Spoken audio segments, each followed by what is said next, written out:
ఆంధ్ర తెలంగాణలో తక్కువ ఫీజులతో high quality results ఇస్తున్న ఏకైక సంస్థ తిరుమల్ ఐఏఎస్ ఇన్స్టిట్యూట్. నేను ఇక్కడి నుంచే మాట్లాడతా, పర్వాలేదా? నా బతుకంతా ఇలాగే అయిపోయింది. 40 సంవత్సరాల క్రితం ఇలాగే వెనక నుంచి తోశారు, ఇప్పుడు ఇక్కడికి వచ్చి పడ్డాను. ఇప్పుడు ఏంటి ఒక్కొక్కళ్ళు ఎంతసేపు మాట్లాడుతున్నారో అనుకున్నా. నేను ఎంతసేపు మాట్లాడతానో నాకు తెలియదు. ఎందుకంటే నా వెనకున్నది, నా ముందున్నది, నా పక్కనున్నది, నా చుట్టూ ఉన్నది మా చిరంజీవి గారు. కాబట్టి ముందు గుర్తుపెట్టుకొని చెప్పాల్సిన కొన్ని మర్చిపోయినా పర్వాలేదు, కానీ గుర్తుపెట్టుకొని చెప్పాల్సిన విషయాలు కొన్ని ఉన్నాయి. ఈ సినిమాకి ప్రొడ్యూసర్ మిస్టర్ రాహుల్ యాదవ్. ఈయన వచ్చి నాకు స్టోరీ చెప్పినప్పుడు నేనేమన్నాను, వాళ్ళు ఏమన్నారని అందరూ చెప్పారు. అర్థం కాకుండా మా డైరెక్టర్ గారు కూడా చెప్పారు, ఏ మాటగా మాటే.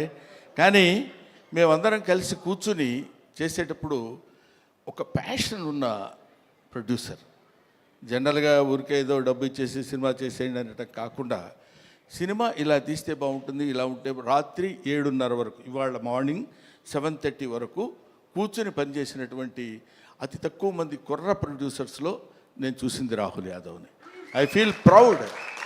అటువంటి అంటే కొంచెం చదువుకుని దాన్ని ఆకళింపు చేసుకుని మంచి సినిమాలు తీయాలనేటువంటి ఆలోచనలో ఉన్న ప్రొడ్యూసర్స్లో రాహుల్ యాదవ్ ఒకడు. ఆ తర్వాత డైరెక్టర్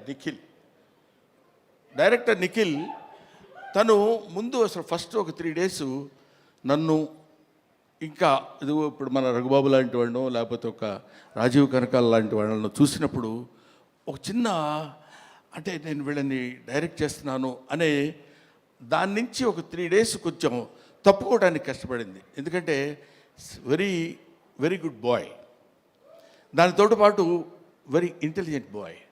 లేకపోతే ఇంత కథ ఈ రకంగా రాయగలిగినటువంటి కెపాసిటీ సామాన్యంగా ఉండొచ్చు.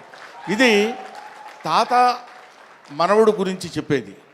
ఒక మాటలో చెప్పాలంటే, with the permission of the producer, ఒక మాటలో చెప్పాలంటే ఒక బేవర్స్ తాత, ఒక అడమెంట్ గ్రాండ్ సన్, వీళ్ళిద్దరూ వాళ్ళ జీవితాల్ని ఒక చోట నిలబెట్టుకుని, ఒక చోట కలుసుకుని, ఇద్దరు very good grand father and very good grand son అనే స్థితికి అందంగా తీసుకొచ్చినటువంటి స్టోరీ ఇది.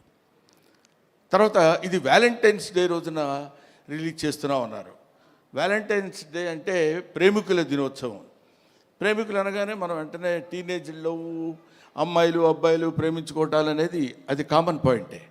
ఒక తాత మనవడు ప్రేమించుకోవటంలో కూడా ప్రేమ ఉంది, ఒక తండ్రి కొడుకు ప్రేమించుకోవటంలో కూడా ప్రేమ ఉంది.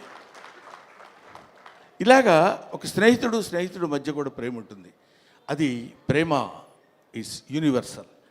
అది రేపు తాత మనవడిద్దరి మధ్య ఉన్నటువంటి ప్రేమ గురించి చెప్పే రోజున February 14th ఈ సినిమా రిలీజ్ అవుతుంది. సినిమా చాలా అద్భుతంగా ఉంది. నా మాట వినడం చూడండి, అమ్మతోడు మీరు నమ్మండి సార్, నా మాట వినడం బతికినట్టం కాదు.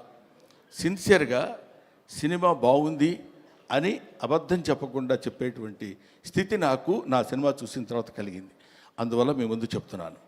ఆ తర్వాత ఈ సినిమాలో నాకు గురువు, దైవం, ఆద్యుడు, నీ పేరు చెప్తాను అనుకుంటున్నావు కదా నువ్వు? చిచ్చి, నీ పేరు ఎందుకు చెప్తాను నేను? వెన్నెల కిషోర్. అతను ఇందాక ఊరికే కావాలండి కామెడీగా అన్నాను కానండి, మనిషి చాలా, అంటే ఎక్కువసేపు ఆయన కామెడీ చాలా బాగా చేస్తాడు, ఈ సినిమాలో అద్భుతంగా చేశాడని చెప్పడం కంటే, ఈ కథ ముందు రాహుల్ యాదవ్ గారు ఆయనకు వినిపించారు, హీరోగా ఉండండి మీరు చేయండి అని. సెల్ఫ్ క్రిటిసిజం అంటారు, ఆత్మవిమర్శ.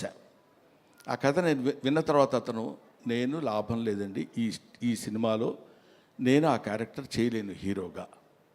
అది హీరోగా చేయగలిగింది తాత మనవడుగా, తండ్రి కొడుకులుగా ఉన్నటువంటి వాళ్ళు తాత మనవడుగా చేస్తే చాలా బాగుంటుందని ఆయన మిత్రుడు గౌతమ్ గారి పేరు ప్రపోజ్ చేసి తీసుకొచ్చినటువంటి వ్యక్తి మిస్టర్ వెన్నెల కిషోర్. సో ఇంత మంచి మనసుల యొక్క కలయిక చేత ఏర్పడినటువంటి ఒక అద్భుతమైన సినిమా ఇది అని నేను చెప్తున్నాను. ఇటువంటిది ఈ సినిమా లాంటివి. తర్వాత ఈ సినిమాకి డిఓపి చాలా అద్భుతమైనటువంటి పద్ధతిలో బహుశా ఇందాక మీరు చూసినప్పుడే మీకు అనిపించి ఉంటుంది. డిఓపి గారు కానివ్వండి, ముఖ్యంగా music director Sandilya, I love him. ఈ శాండిలియాను డైరెక్టర్ గారు ఇద్దరు కలిసి బాగా అరేంజ్ చేసుకున్నట్టున్నారు కదా, అంటే పేరెత్తగానే అరుస్తున్నారు అలాగా. రైట్. శాండిలియా ఎవరో నాకు పరిచయం చేస్తూ, సుమ అనుకుంటా, సుమ నాకు పరిచయం చేస్తూ ఒకసారి అదే మొన్న ఏదో ఇంటర్వ్యూలో శాండిలియా గారు ఎవరి దగ్గరండి కీబోర్డ్ ప్లేయర్గా కీరవాణి గారి దగ్గర వయలినిస్ట్గా చేశారండి, చాలా గొప్పగా. ఇంతకుముందు మనం మామూలుగా చెప్పుకునేటప్పుడు కీరవాణి గారి దగ్గర పనిచేశారండి అంటారు కదా, ఈ సినిమా తర్వాత శాండిలియా గారి దగ్గర పనిచేసేవాళ్ళండి వీళ్ళని చెప్పుకుని చూస్తున్నాను నేను. ఇందులో అతను ఉన్నాడు కాబట్టి చాలా గొప్పగా చేశాడని చెప్పే మాట కానే కాదు, సిన్సియర్గా చెప్తున్నాను. చాలా అంటే ఒక స్టాండర్డ్ మ్యూజిక్ డైరెక్టర్ అనిపించింది నాకు అది చూసిన తర్వాత. I love it.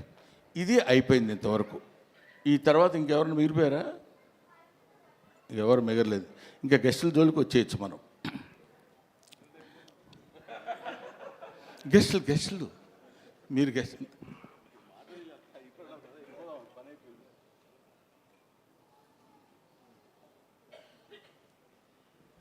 అది ఇప్పుడు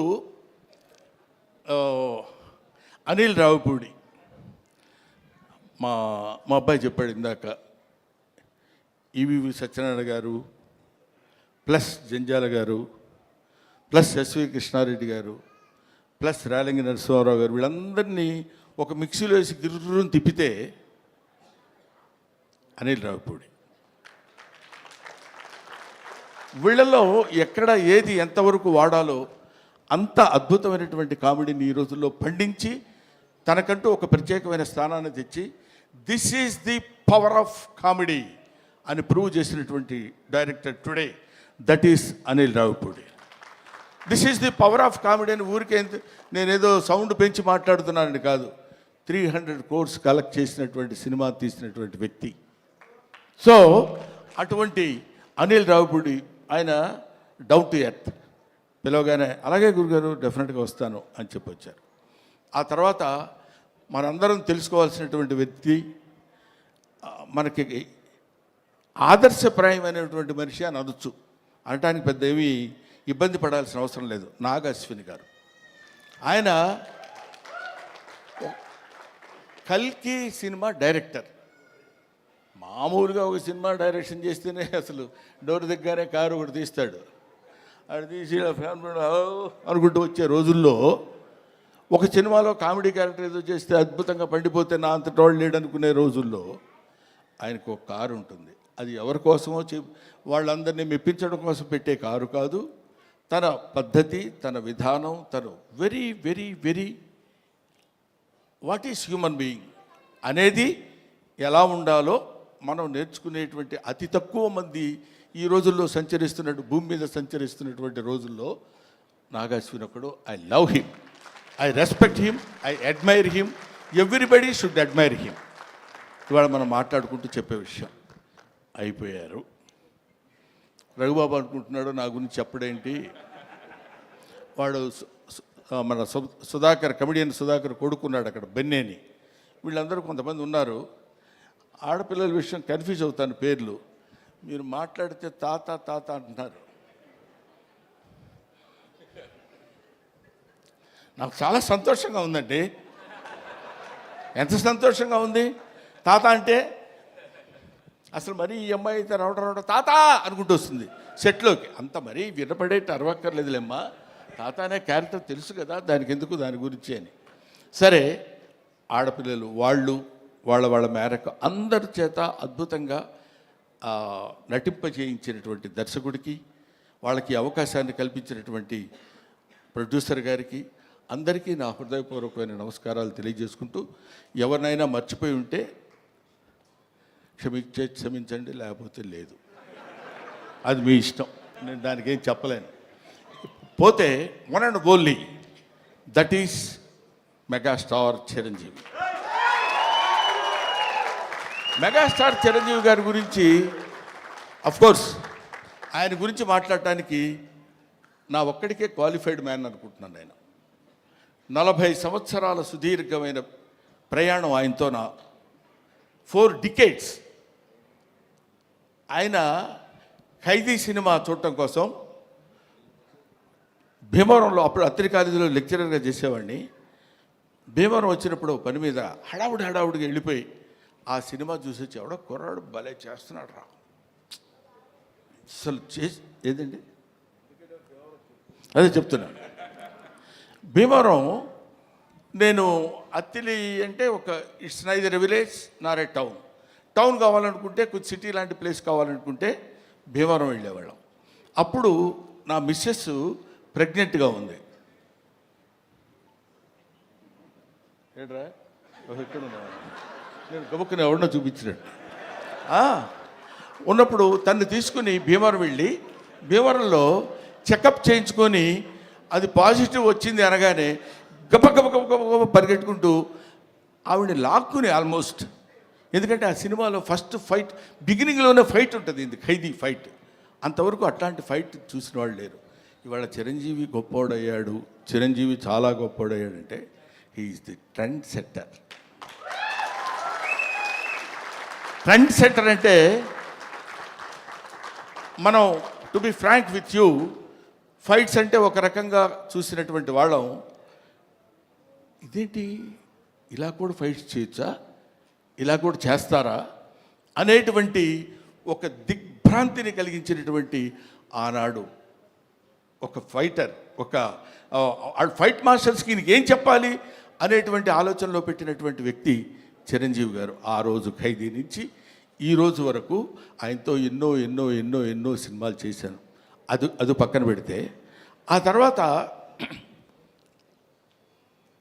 కొంతమంది, ఇప్పుడు నేను కొన్ని ఫంక్షన్స్కి ఆయనతో పాటు అప్పట్లో ఘరానా మొగుడులో అది గుంటూరులో జరిగింది, 100 days ఫంక్షన్ గుంటూరులో జరిగితే మొత్తం అంటే కనుచూపు మేరకు, ఇప్పుడు ఇట్లా కూర్చున్నప్పుడు ఇది ప్యాంటు ఇది షర్టు ఇట్లాగా కనపడేది కదా, అలా కనపడలే. ఇక్కడి నుంచి చూస్తే అన్ని తలకాయలు అలా అలా అలా కదులుతున్నట్టున్నాయి, 1 ఎకరం 2 ఎకరాలు.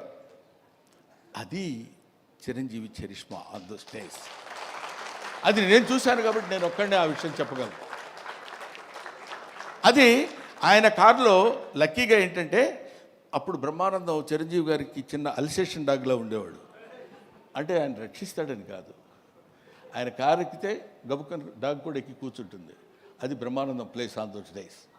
అక్కడి నుంచి ఆయన ఎక్కిన బస్సులో బెజవాడలో స్టే చేసి గుంటూరు వరకు వస్తున్నప్పుడు, బెజవాడ నుంచి గుంటూరు వరకు జనం బస్సు పక్కన ట్రైన్స్లో దాన్ని ఏమంటారు మోటార్ సైకిళ్ళ మీద వాటి మీద వీటి మీద వెనక ఏమైనా అయిపోతామేమో అన్న భయం కూడా కలిగే రోజుల్లో అది ఆయన చరిష్మా. కాలు కదిపితే 2 రాష్ట్రాలు, ఇవాళ 2 రాష్ట్రాలు, ఒకప్పుడు ఆంధ్రప్రదేశ్ గిల్ల గిల్ల గిల్ల గిల్ల కొట్టుకునేది. చిరంజీవి డాన్స్ అంటే ఇది కదా చిరంజీవి డాన్స్ అని అనుకునేవాళ్ళు.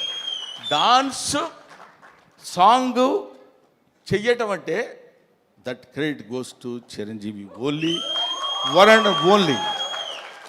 ఆ తర్వాత ఫైట్స్, తర్వాత కొన్నాళ్ళు మాకు భయం వేసింది, మా బొచ్చల్లో రాయేస్తాడేమో అని.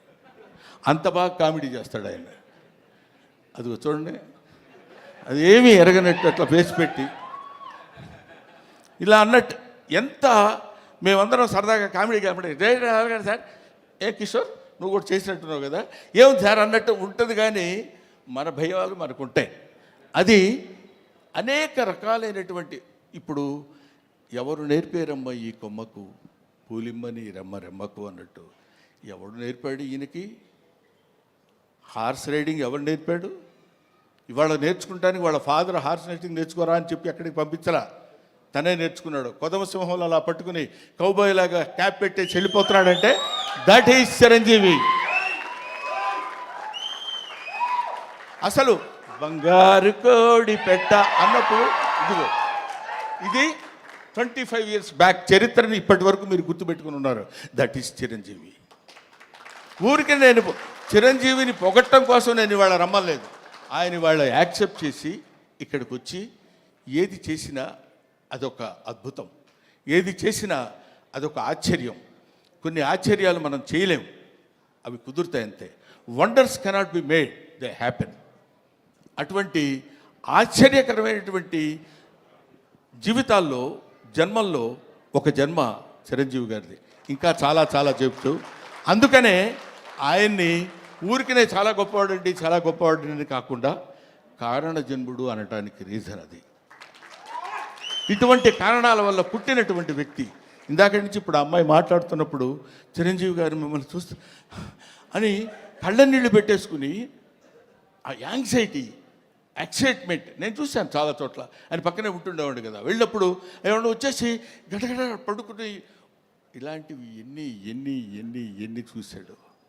ఆయన చూడని చరిత్ర, ఆయన చెప్పని చరిత్ర, ఆయనకి తెలియని చరిత్ర. That is Chiranjeevi. ఈరోజు చిరంజీవి గారు ఇంకొక విషయం చెప్పేసి బోరు కొడుతున్నారా అనిపించుకోవడం కోసం చెప్పా. ఇంకో విషయం ఏంటంటే, నేను కింగ్ ఇండియన్ సినిమా కాదు, కింగ్ ఆఫ్ వరల్డ్ ఫిలిం ఇవాళ కాదు. నేనేదో ఊరికనే మీరు ఇండియా అన్నారు కాబట్టి నేను వరల్డ్ అందామని కాదు. ఇలాంటి మూమెంట్స్ కొన్ని లక్షల మూమెంట్స్ చేశాడు. ఊరికే చిరంజీవి గారి గురించి ఇంకా ఎంతో గంటలు గంటలు గంటలు గంటలు చెప్పినా సరిపోదు. ఒక్క విషయం చెప్తున్నా, మొన్న ఈ మధ్య వచ్చినటువంటి Guinness book of world record గురించి. ఒక సాంగ్లో కొన్ని మూమెంట్స్ ఉండాలి. అలాంటి మూమెంట్స్ ఇప్పుడు మీరు ఒకసారి చిన్నపిల్లలే ఉంటే గుర్తుంటుందో లేదో తెలియదు కానండి, రగులుతుంది మొగలి పొద, ఆ పాటలో బా ఏంటిది బాడీయా లేకపోతే ఏదన్నా ఒక రబ్బర్ ఇదే అనేటువంటి స్థితిలో ఆ సాంగులో ఉన్న మూమెంట్స్ మాత్రమే మనం చూసి కౌంట్ చేసుకోగలిగాం. ఒక్కొక్క మూమెంట్ ఓకే చేయడానికి ఆ కొరియోగ్రాఫర్ ఎన్ని టేక్స్ చేస్తుంటాడో ఆలోచించండి. హీరోయిన్ తప్పు చేసినా చేయాలి, ఆయన తప్పు చేసినా చేయాలి, పొరపాటు జరిగితే చేయాలి.